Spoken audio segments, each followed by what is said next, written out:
Welcome, folks. I'm Jabby Kuwait, joined by Clarke. Yo. We've got a pitch meeting today from Ant-Man and the Wasp Quantumania. Thanks so much for joining us. If you guys haven't already, hit that subscribe button, bell icon, all notifications. Vote this up. Let YouTube know you're enjoying what you're watching while you subscribe. And upvote and subscribe to Pitch Meeting. Of course, there's a link in the description below if you want to click on that link, give the original video an upvote, subscribe to him from there, and maybe follow Clarke. So, you have a new Ant-Man movie for me? Yes, sir, I do. Oh boy, we gotta make this good, because this is gonna be the kickoff for Phase 5. Yeah. So it's gotta live up to Phase 4, which a lot of people are saying was the most exciting phase yet. Well. So I figured this one take place in the quantum realm. That's where small things are. Very small things, sir, and we're gonna have a ton of excitement in this one. Sick! Oh yes, sir, tons of helmet removals. Don't you worry about that, there's gonna be a lot. What? Helmet removals, sirs. Characters are gonna take their helmets off dramatically a shocking number of times. That is true. Because that's the coolest thing a person could do. Is it? Oh yeah, check this out, sir. Oh my God! Right? Is that the smallest helmet he could find? I think this is his wife's helmet. I was just wondering if maybe the whole thing about the helmet removal was also less CGI, less money, less effects. Because the helmet. I think it's more of just a dramatic motion. Also, you can connect more to characters, usually when they don't wear a helmet. And then, of course, in my mind, I was like, but we love Din Djarin in The Mandalorian. Do that again. Oh, all right, this is gonna be a good movie. Anyway, so Scott's daughter Cassie is older now, and she's built this machine that can send a signal down to the quantum realm. Right. But Janet is like, well, you can't be doing that. The quantum realm is dangerous. You can't stop doing that. Wasn't she messing around with quantum stuff with them at the end of the last movie? Hey, shut up. And so suddenly this machine goes nuts, and they all get sucked down in the quantum realm. Oh my God! Like they go into it. Oh, okay. So wait, what's Janet afraid of down there? Well, see, she met this guy Kang down there, and she helped him repair this ship of his. Okay. But when they have it all fixed up, and she touches the ship, it gives her all these visions of Kang conquering and murdering people. Kind of a weird feature for a ship to have. So then she decided to mess up his ship's power core. That is interesting. That's the only thing that she saw the entire time. Like, no instance of him being happy with anybody. No instance of him just chilling at the park, feeding some ducks. Like, nothing peaceful. Yeah, no. Everything was destruction. He just conquers. Yeah. And then he's like, I'm so mad. That's all I'm consumed by. Not a single instance of him, like, popping a squat. Is that something that you hold on to in your core memories? Like, if you had dairy when you're lactose intolerant, oh my gosh, you don't forget. For to make him stuck down there, and she's afraid he could get out. Also, why were they even messing with that stuff? I mean, she must have told them about Kang down there. Well, no, she kept that to herself. Oh, she did? Yeah, in fact, she doesn't tell them until much later in the movie when they've been down there for a while. Why? So the movie can happen. Yeah. Oh, okay, gotcha. So anyway, they get separated down there, and Scott and Cassie get captured by some quantum people that live down there. Love this scene. And so they go up to Scott like, are you a spy? And Cassie's like, no, he's not a spy, he's my dad. So they're like, oh, okay. How does that prove anything? Why couldn't they both be spies? Unclear. And so these folks are scared of Kang because he's been conquering everything. So Cassie's like, Dad, we gotta stay and help these people. Shouldn't they find their family first? Yeah, but she wants to help because that's her one character trait, and so she gives her dad some crap about that. These could be cannibals or something. They don't know anything about them. Yeah, anyway, then they get attacked, so these people are like, hey, you led them right to us. Didn't they capture them and bring them there? They did, yeah. And then Scott and Cassie are gonna get attacked by... Oh my God, I didn't even think about that. Wow. That is, yeah. That's quite dumb. I didn't even think about that. Because there is a whole thing which is, you brought them right to us, that's your fault. Now they feel guilty, they gotta help them out. It's like, wait, no, you brought them. Yeah, exactly. I didn't even consider that. It's all perspective, you know? No, because they were walking around. Place the blame on other people when it's really, we did it ourselves. They were walking around, and then guy with the lamp for a head was like, oh, get him. And, they got him. He skipped over something that Caravan of Garbage pointed out. Mr. Sunday Movies, I just look at Caravan of Garbage all the time. I watch the other stuff, but you guys don't care. So in Caravan of Garbage, they brought up the fact that they're like, what are you? They're looking at them like, what are you? What's like confused about them as a species. And it's like, every other person here looks just like them, though. Yeah.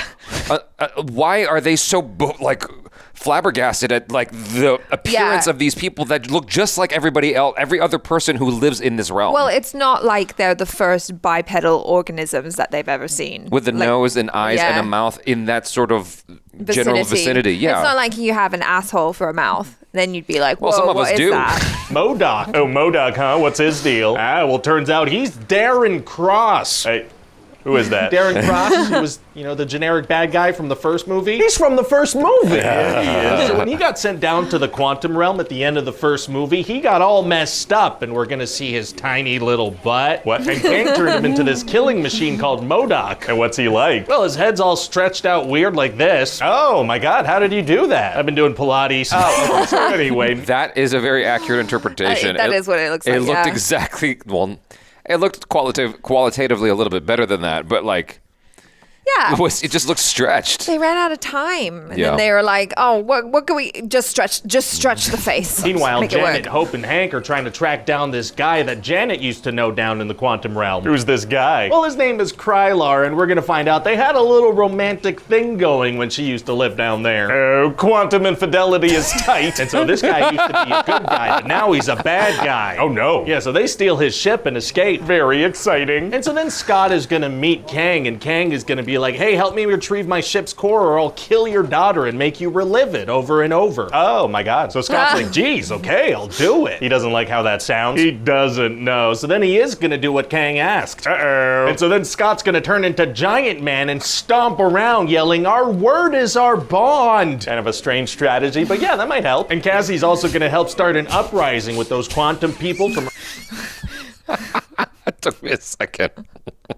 It is kind of odd. Yeah. Because when that was happening in the movie, I was like, it felt weird, but I didn't quite know what to do with that feeling because I was caught up in the insanity, the visual insanity that was happening. All the action and explosions and all the circus of mayhem that was going on. I was like, okay, yeah. But him pointing it out, I'm like, that is kind of odd when you just think about that. He's a bad guy. Our word is our bond. As he's stomping around, it's like, what were you expecting from the guy who was willing to destroy your daughter just to get his way with you? Yeah. Earlier in but yeah, that might help. And Cassie's also gonna help start an uprising with those quantum people from earlier in the movie. All right, I don't feel like I know those characters. And I'm not super emotionally invested. And this guy with a yellow beam thing for a head is gonna die. Oh no, guy with a yellow beam thing for a head. And Cassie's also gonna have to fight MODOK and try to convince him to join their side. Well, it's gonna be hard to convince such a bad guy to help out. Actually, it's gonna be super easy. Barely an inconvenience. Oh, so really? Yes, he's gonna be like, don't be a dick. And so, that works immediately. Wow. And then Hank shows up with some super evolved ants and they beat the... Okay, in fairness to the movie, he'd already been kind of... On the verge of something.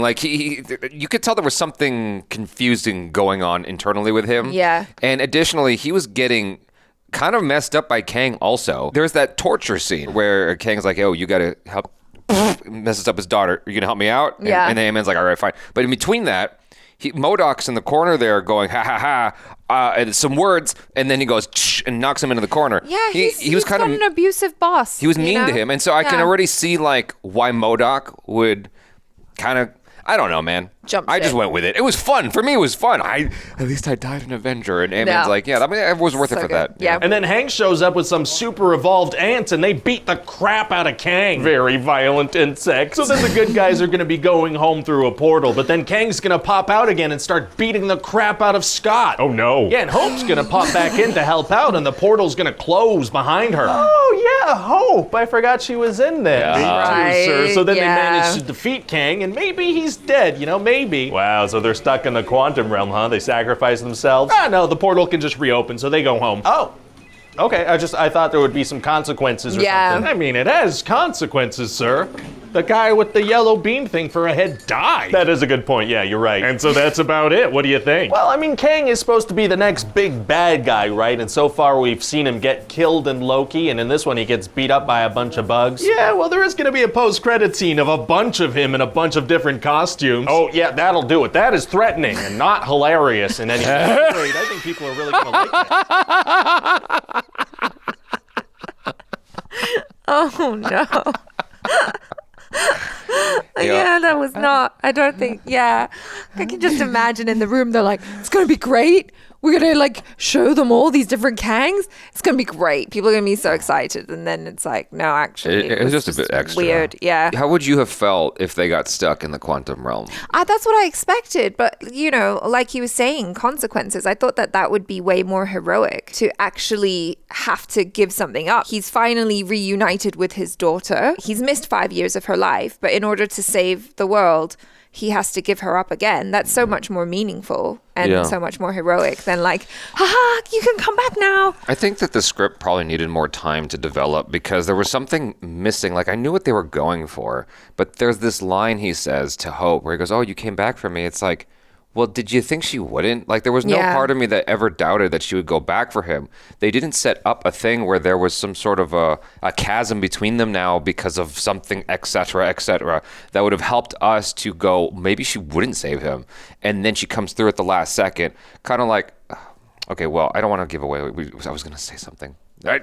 Blank. I'm trying not to give anything away by even alluding to anything in particular. But you know how you have that in movies sometimes where a character you think is just like abandoning this other character. And it's like, no. Okay, here's a great one. Here's a great one. Han Solo. Perfect example. You know, at the end of A New Hope, Han Solo gets his reward for helping out Princess Leia, etc., and then takes off. Supposedly. Yeah. And then when Luke is about to get exploded, Han Solo comes in at the last second and knocks Darth Vader off his course. You know? Right, yeah, no, that makes sense. It's his character arc, right? Yeah. Because he changed. He changed his mind. But we didn't know Han Solo was going to show up. Yeah. We always knew Hope was going to show up. It's in her name. We always knew she was going to be there. Oh, yeah, that'll do it. That is threatening and not hilarious in any way. Great, I think people are really going to like this. Me too.